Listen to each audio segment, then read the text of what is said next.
Is the sound comfortable for everyone? Is the light comfortable for everyone? And are you comfortable? Well, you shouldn't be. The planet's going to shit in a handbag. No, that's just my John Lilly imitation. It's not me at all.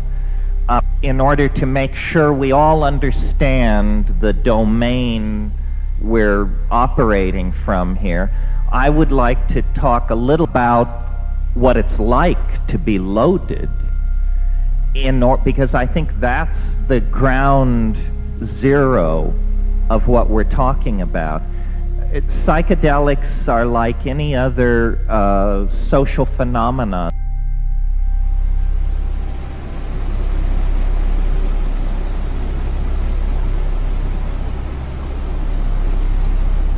My notion of the psychedelic cosmogony, if you want to think of it that way, is it's like a bullseye.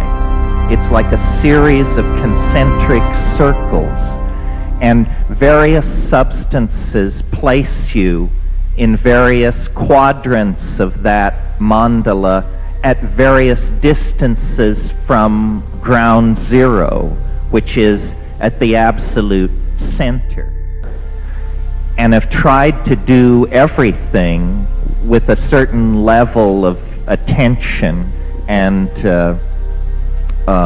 reverence, because I think that, it's all very fine to go armed with the knowledge of pharmacology, dose response, LD50 and all that, but I think as pagans and magicians we really understand that the mind can do anything.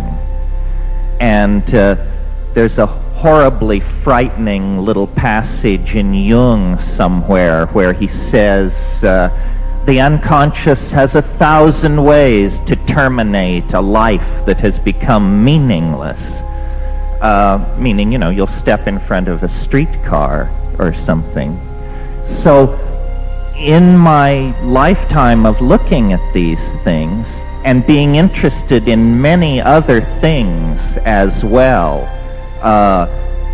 heresies,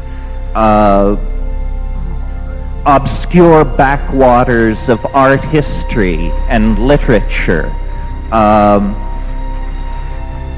peculiar philosophies that rose and fell centuries ago in obscure parts of the world. My theory of life's exploration is to run edges, and I've mellowed over the years, but I used to say, if a book isn't 100 years old, you shouldn't read it. If a person isn't dead, you shouldn't worry about them. If they wrote in English, you shouldn't bother with them, so forth and so on. In the course of sorting out as many peculiar and bizarre possibilities as life could offer me in many places, my attitude was always critical. My attitude was always a show-me attitude.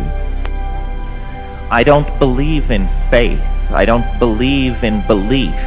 My favorite gospel story is the story of the Apostle Thomas, who was not present when Christ came the first time after the resurrection to the upper room. And then later Thomas came to the apostles and they said, the master has been here. And he said, you guys have been smoking too much of that red lead. And then Christ came again. But in this conversation with the apostles, Thomas said, unless I put my hand into the wound, I will not believe it. And then time passed, and then Christ came again to the upper room. And he said, Thomas, come forward. Put your hand into the wound. And he did, and then he said, Lord, I am not worthy, so forth and so on. My conclusion about this story is that alone among all humanity in all times and places, only one person ever touched the incorporeal body of God. Thomas the doubter touched because he doubted. It was not necessary that the believers should be vouchsafed such a boon, but the doubter was awarded the supreme enlightenment. Okay, so much for that.